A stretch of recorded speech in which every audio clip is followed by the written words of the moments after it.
पसीने से भरी नीलम रसोई घर में अपने बड़े से परिवार के लिए सुबह के नाश्ते में चाय, कॉफी, ब्लैक टी, माचा और बच्चों के लिए मिल्क शेक तैयार कर रही होती है। ओफो, इतने बड़े परिवार में अकेले रसोई संभालना कितना मुश्किल है। मम्मी जी पापा जी को चाय चाहिए तो मेरे दोनों देवरों को कॉफी, और पति देव तो ब्लैक टी, वहीं बच्चों को मिल्क शेक और नन्ना जी को माचा। खैर, जब मेरी देवरानी आ जाएगी तब रसोई संभालने में मुश्किल नहीं होगी। घर के सभी सदस्य अपने अपने कमरों में नीलम को आवाज लगाने लगते हैं। भाभी, मेरी ड्रेस कहाँ है? नीलम, मेरी फाइल्स कहाँ हैं? नीलम बालकनी में आती है और प्रीति के कपड़े लेकर प्रीति के कमरे में आती है। नंजी, कल रात को आपने ही तो ये ड्रेस धुलवाई थी ना? सॉरी भाभी, कॉलेज का बहुत प्रेशर है ना, इसलिए भूल जाती हूँ। नीलम अरुण के कमरे में आती है और अरुण के तकिए के नीचे से फाइल निकालकर अरुण को देती है। अरे, ये मेरे तकिए के नीचे थी क्या? मुझे तो पता ही नहीं था। अच्छा ठीक है, मैं नाश्ता बनाने जा रही हूँ। अपने आंचल से पसीना पोंछते हुए नीलम रसोई में आती है और गैस चूल्हे पर एक तरफ हलवा दूसरी तरफ पोहे चढ़ाकर दोनों हाथों से नाश्ता तैयार करने लगती है। कभी कभी तो लगता है कि मैं 3 इडियट पिक्चर की वायरस हूँ। वो दोनों हाथों से एक साथ लिख सकता था और मैं दोनों हाथों से कुकिंग कर सकती हूँ। वाह, क्या टैलेंट दिया है भगवान ने। अरे बहू, जल्दी नाश्ता लाओ, बड़ी तेज भूख लगी है। मम्मी, मेरा मिल्कशेक दो। अरे भाभी, जल्दी खाना लाओ, इतनी देर करती हो, बहुत भूख लगी है। ओफो, 2 मिनट शांति नहीं है मेरे ससुराल वालों को। इतना बड़ा परिवार है, सबकी अलग अलग फरमाइशें होती हैं, और इतनी गर्मी में इस भट्टी जैसे रसोई में मेरी मदद करने वाला कोई है भी नहीं। कैसे मैं इतना सब काम संभाल पाऊंगी? गर्मी में परेशान नीलम सभी के लिए नाश्ता बनाती है और फिर डाइनिंग टेबल पर सभी को नाश्ता, कॉफी, चाय और बच्चों को मिल्क शेक परोसती है। वाह बहू, तूने क्या पोहे बनाए हैं? बहू, आज का खाना तो बहुत अच्छा बना है। भाभी, अब जल्दी से हमारा लंच दे दीजिए, हमें ऑफिस निकलना है। हाँ मम्मा, हमारा भी लंच दे दो, हमारी स्कूल बस आने वाली है। हाँ, मैं अभी आप लोगों का लंच बॉक्स तैयार कर देती हूँ। नीलम दोबारा रसोई में आती है और सभी के लिए अलग अलग खाना पैक करने लगती है। ये बच्चों की सैंडविच, नन्ना जी के आलू के पराठे और तीनों भाइयों के लिए चावल, दाल और सब्जी। अपने आंचल से पसीना पोंछते हुए नीलम सारे टिफिन पैक करती है और रसोई के बाहर आकर सभी को उनका लंच दे देती है। भाभी, मैं सूरज और पिंकी को अपने साथ ले जा रही हूँ, इन्हें स्कूल बस पर चढ़ा दूंगी। सभी अपने अपने कामों पर निकल जाते हैं। मनीष अपने दोस्तों से मिलने निकल जाता है और गंगा देवी अपने कमरे में जाकर आराम करने लगती है। वहीं अश्विनी, बहू, आज दोपहर में मेरे लिए मशरूम की सब्जी बनाना, बाकी सबके लिए जो बनाना होगा बनाना। नीलम घर के सारे गंदे कपड़े इकट्ठा करती है और बाथरूम में कपड़े धोने बैठ जाती है। इतना बड़ा परिवार है कि सबके लिए एक जोड़ी कपड़े भी 2 बाल्टी हो जाते हैं, और सभी की कमरों की चादर, पर्दे, तकियों के कवर भी तो धोने पड़ते हैं। नीलम सभी के कपड़े धोती है और छत पर आकर रस्सियों पर कपड़े फैलाने लगती है। तेज धूप में नीलम का पूरा शरीर पसीने से भीग जाता है और गर्दन में खुजली होने लगती है। हे भगवान, कितनी तेज धूप है। अभी तो मैं सोच रही थी कि सब्जी मंडी जाकर सब्जी लेकर आऊंगी, ऊपर से ये साड़ी भी भीगकर शरीर में चिपक गई है। ऐसा करती हूँ, सब्जी लेकर आती हूँ, फिर कपड़े बदलूंगी, वरना बाजार जाने में पसीने से भीग जाऊंगी। हाँ, और दोबारा कपड़े बदलने पड़ेंगे।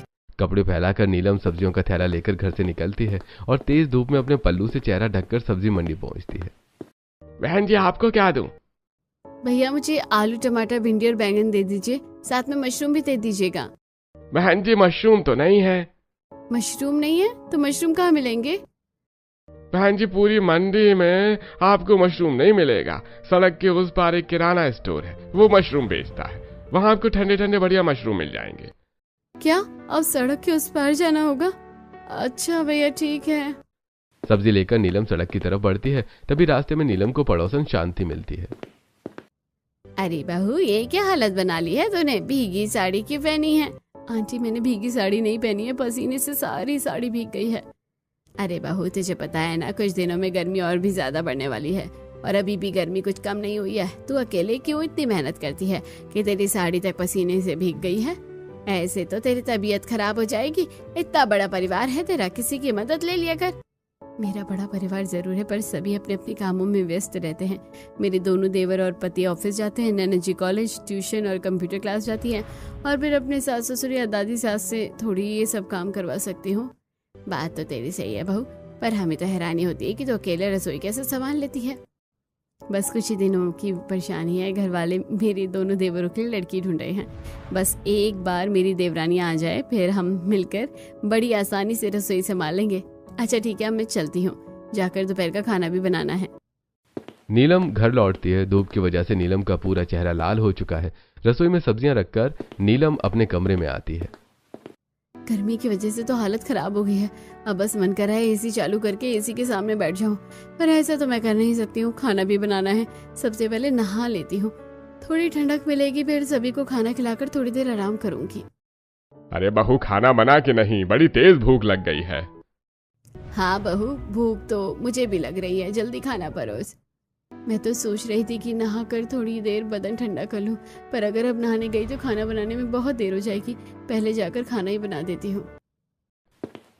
पसीने से भीगी साड़ी में नीलम रसोई में आती है और गर्मी में खाना बनाना शुरू करती है। एक हाथ से नीलम खाना बना रही होती है और दूसरे हाथ से अपने चेहरे पर आया पसीना पोंछ रही होती है। एक बार मेरी देवरानी आज घर वालों को मेरे हाथ का खाना पसंद है तो खाना तो मैं ही बनाऊंगी, पर अपनी देवरानियों से थोड़ी बहुत मदद ले लिया करूंगी। एक देवरानी को मैं सब्जी लाने भेज दिया करूंगी और दूसरी को घर के दूसरे काम में लगा दूंगी। एक हाथ से पसीना पोंछते हुए और दूसरे हाथ से खाना बनाते हुए नीलम सारा खाना बनाकर तैयार कर लेती है और डाइनिंग टेबल पर अपनी दादी सास और सास ससुर को खाना परोसती है।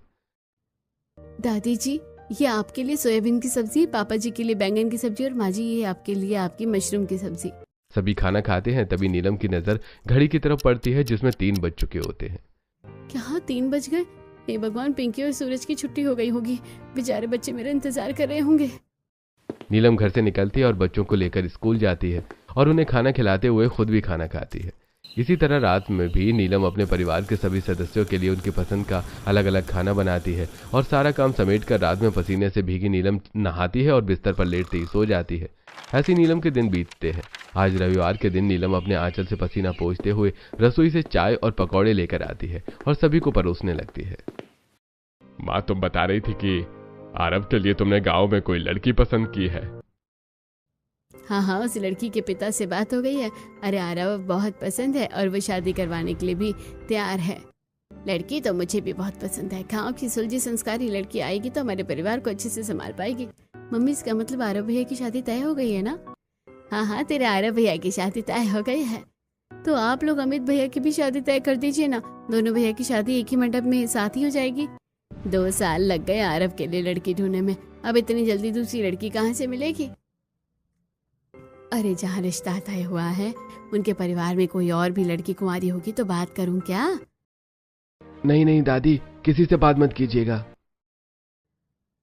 क्या हुआ देवर जी, बड़ी तेजी से मुंह से नहीं निकला है, क्या बात है? जितनी स्पीड से नहीं निकला है ना, जरूर दाल में कुछ काला है। क्या बात है अमित? अगर पहले से कोई पसंद कर रखी है तो बता दे, ऐसा ना हो लड़की फाइनल हो जाए और तू घर से भाग जाए। नहीं भैया, ऐसी गलती मैं थोड़ी करूंगा। असल में मुझे श्रुति नाम की एक लड़की पसंद है और श्रुति भी मुझे पसंद करती है। हमारे पास के शहर में ही रहती है। अरे वाह, मेरी एक देवरानी गांव से आ रही है तो दूसरी शहर से। अब तो ये डबल तड़का वाली बात हो गई। ठीक है, तुम श्रुति से बात कर लो, श्रुति के घर का पता बता, उसके माँ बाप से हम बात कर लेते हैं। तुम दोनों भाइयों की शादी मैं एक ही मंडप में करवाऊंगी।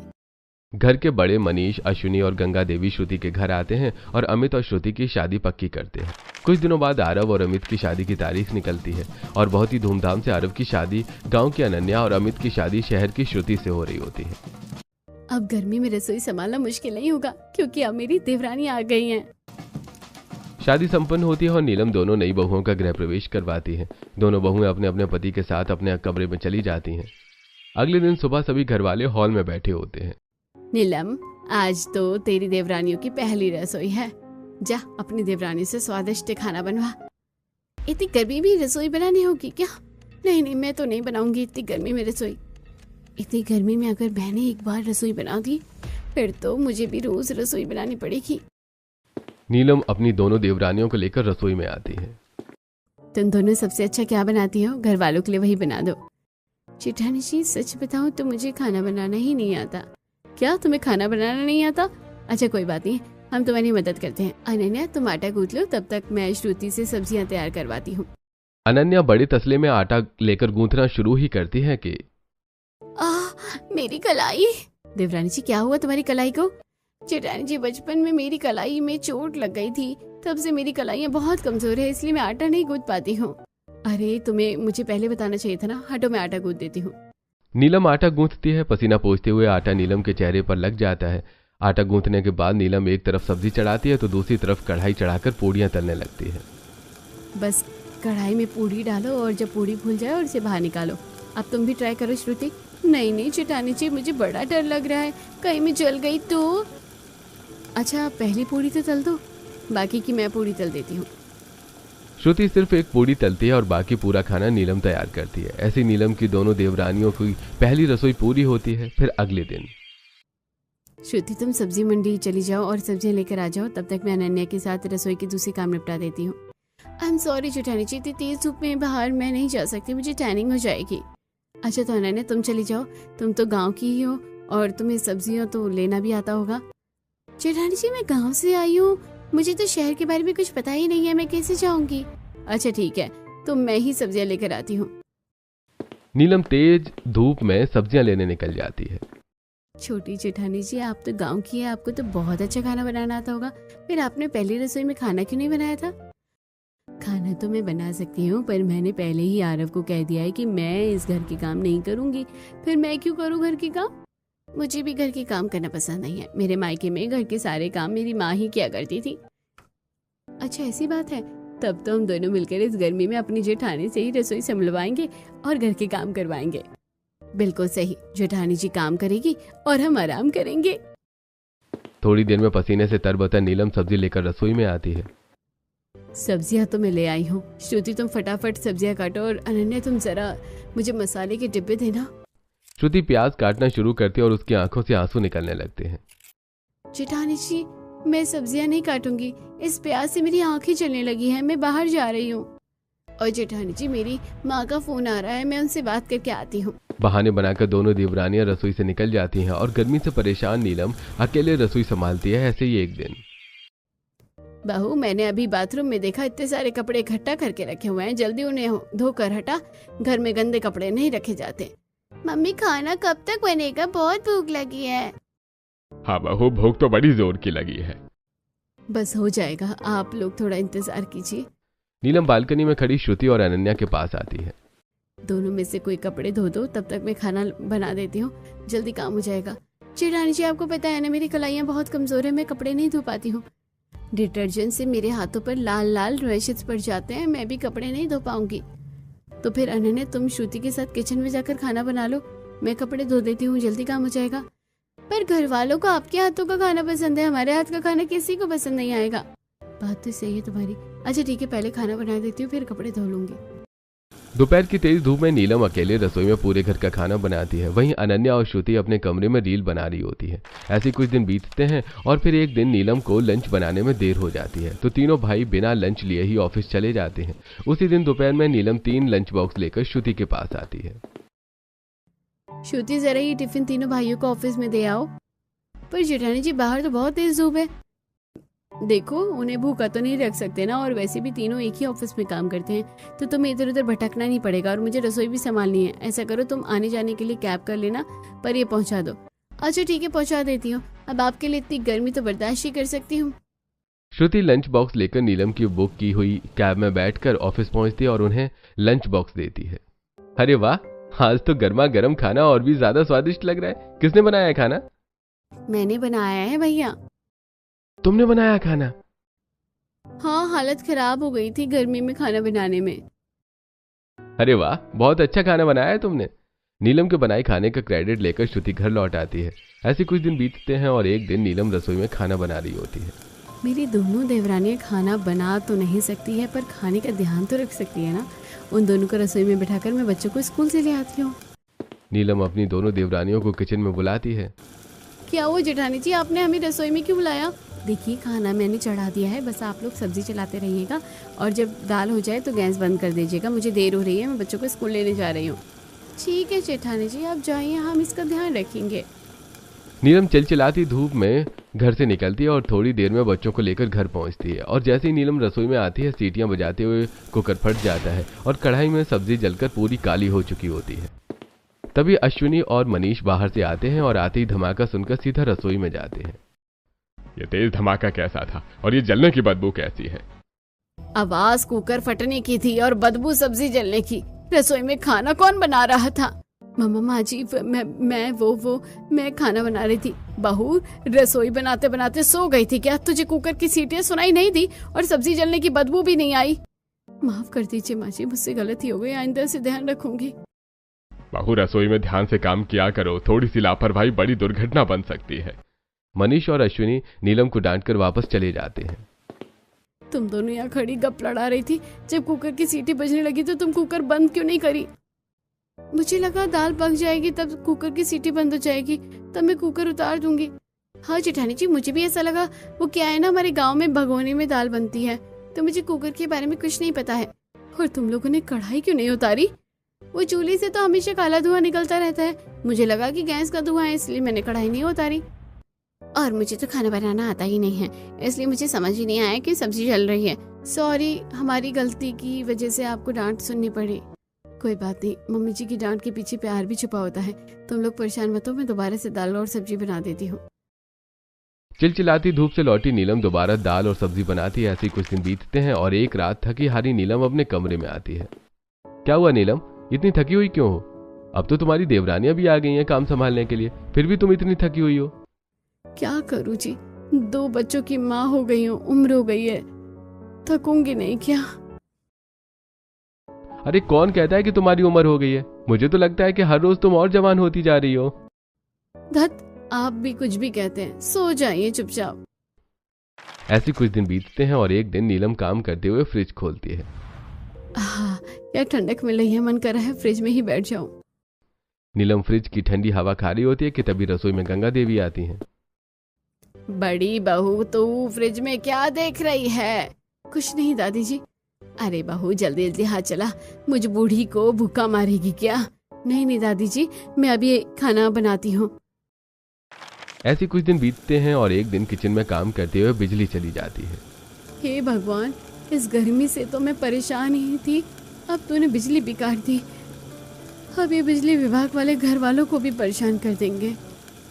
अंधेरे में नीलम सब्जी में नमक की जगह चीनी डाल देती है। वहीं दूसरी तरफ अनन्या अमित के कमरे में चली जाती है और श्रुति आरव की। श्रुति के कमरे में आने के बाद आरव, बिजली तो चली गई पर अंधेरे का काफी फायदा होता है।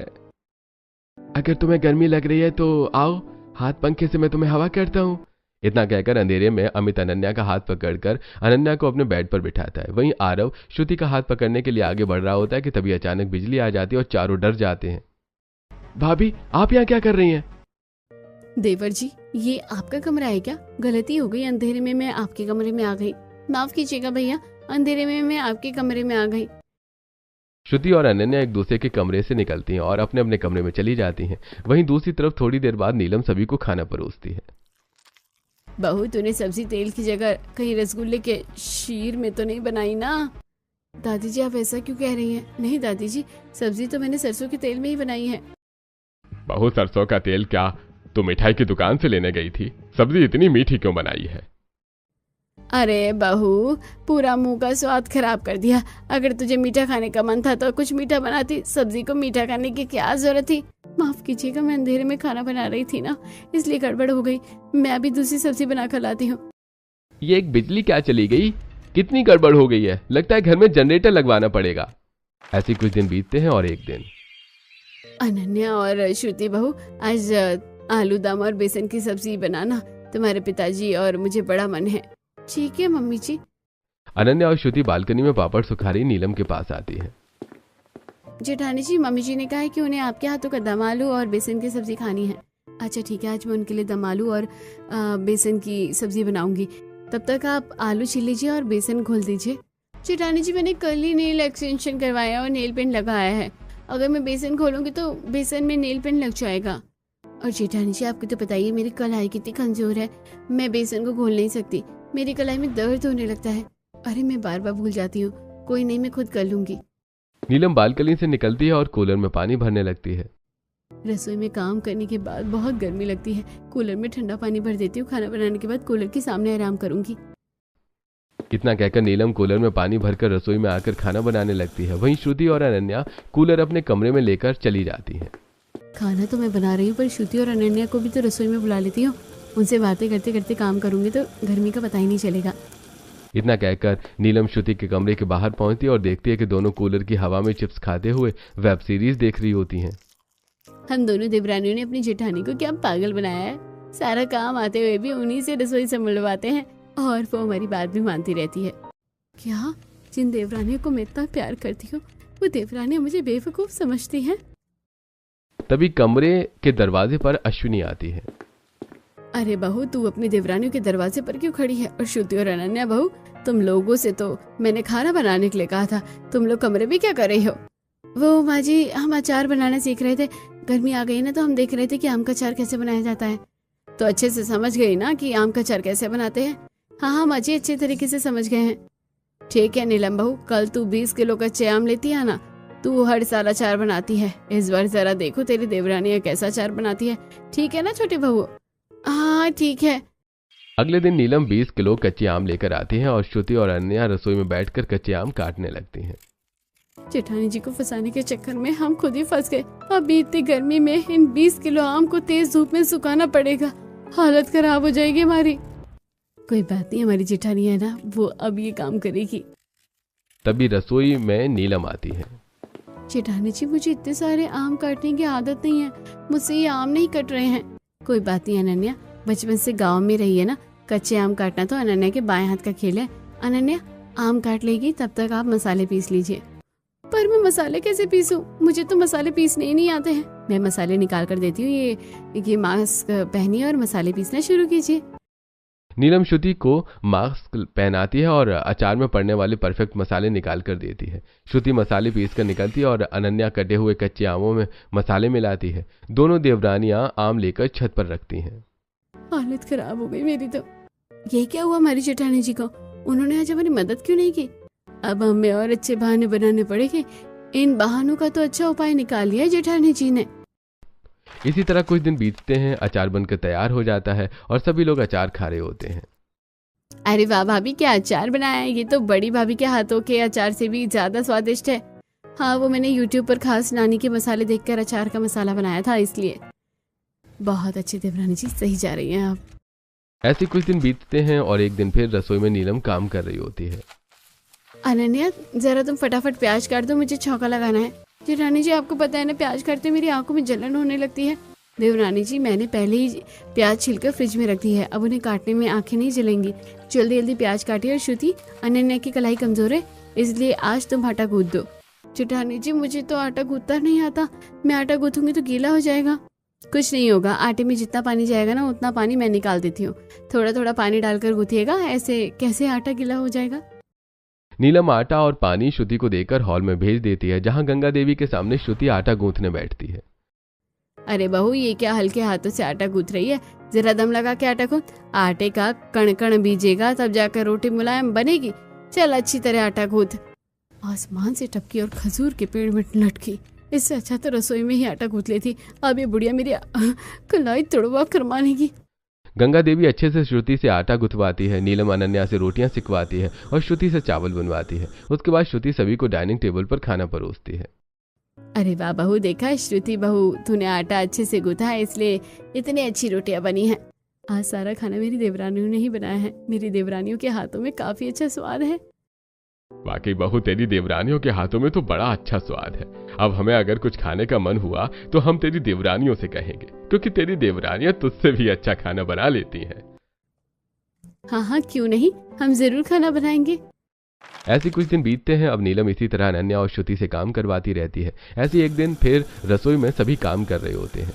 श्रुति, अनन्या तो कपड़े नहीं धो सकती, आज तुम कपड़े धो लो। भाभी, मैं कपड़े कैसे धोऊं? आपको तो पता है डिटर्जेंट से मेरे हाथ खराब हो जाते हैं। नीलम श्रुति को रबर के हैंड ग्लव्स देती है। देवरानी जी, ये हैंड ग्लव्स पहन लीजिए, इससे आपको कुछ नहीं होगा। श्रुति हैंड ग्लव्स पहनकर कपड़े धोती है। वहीं दूसरी तरफ ऐसे ही रात होती है और घर भर के झूठे बर्तन इकट्ठा करके नीलम अनन्या को रसोई में बुलाती है। देवरानी जी, जरा आप ये सारे बर्तन धो दीजिए, तब तक मैं किचन की साफ सफाई कर लेती हूँ। बर्तन धोने में तो आपकी कलाइयों में दर्द नहीं होगा ना? नहीं नहीं जेठानी जी, बर्तन धोने में तो मेरी कलाइयों में दर्द नहीं होगा। ठीक है, मैं बर्तन धो देती हूँ। बर्तन धोना कौन सी बड़ी बात है, ठंडे पानी में ही तो बर्तन धोना है, धो देती हूँ। इतना कहकर अनन्या बर्तन धोने लगती है। वहीं नीलम किचन की साफ सफाई कर लेती है। जल्दी काम खत्म करके नीलम अपने कमरे में आती है और अरुण और बच्चों के साथ बैठती है। अरे वाह नीलम, आज तो तुम जल्दी कमरे में आ गई। चलो हम सभी मिलकर लूडो खेलते हैं। हाँ हाँ, मजा आएगा, लूडो खेलेंगे। मैं आज पापा को हराऊंगी। नीलम अपने पति और बच्चों के साथ लूडो खेलती है। इसी तरह दिन बीतते हैं। अब नीलम अपनी देवरानियों की चालाकियों का जवाब अपनी चालाकी से देती है। ऐसे ही प्रीति का जन्मदिन आता है। हैप्पी बर्थडे मेरी कामचोर पोती। थैंक यू मेरी चालाक दादी। और सिर्फ हैप्पी बर्थडे से काम नहीं चलेगा। मेरा 21st बर्थडे है, आप लोगों को मेरे लिए पार्टी रखवानी पड़ेगी। पार्टी तो नहीं, पर हम पूजा जरूर करवाएंगे। अच्छा, तो फिर मेरे जन्मदिन की पूजा की तैयारी कौन करेगा? अरे तेरी 3 भाभियां हैं, वो करेंगी और कौन करेगा? मेहमानों को बुलाने, पंडाल सजाने का काम मैं देख लूंगी। और खाना बनाने की जिम्मेदारी अनन्या और श्रुति संभाल लेंगी, क्योंकि वो बहुत अच्छा खाना बनाती हैं। हाँ, सही कह रहे हो तुम लोग। इसी बहाने हमारे सभी रिश्तेदार हमारी छोटी बहुओं के हाथ का स्वाद भी चख लेंगे। क्यों छोटी बहुओं? हाँ, क्यों नहीं। हम अपना स्वादिष्ट खाना सभी को चखाएंगे। तो मैं और छोटे भैया जाकर राशन लाते हैं। और नीलम चलो, हम पंडित जी और पंडाल की व्यवस्था करते हैं। नीलम और अरुण मजदूरों से घर के पीछे पंडाल बनवाते हैं और पंडित जी को बुलाकर शाम के 4 बजे से ही पूजन शुरू करवा देते हैं। वहीं दूसरी तरफ अमित और आरव राशन लाकर रसोई में अनन्या और श्रुति को दे देते हैं। पूरे 50 लोगों का खाना बनाना है, मुझसे तो 5 लोगों का खाना ही नहीं बनता। और मम्मी जी ने मुझे खास पूजा का प्रसाद बनाने के लिए कहा है।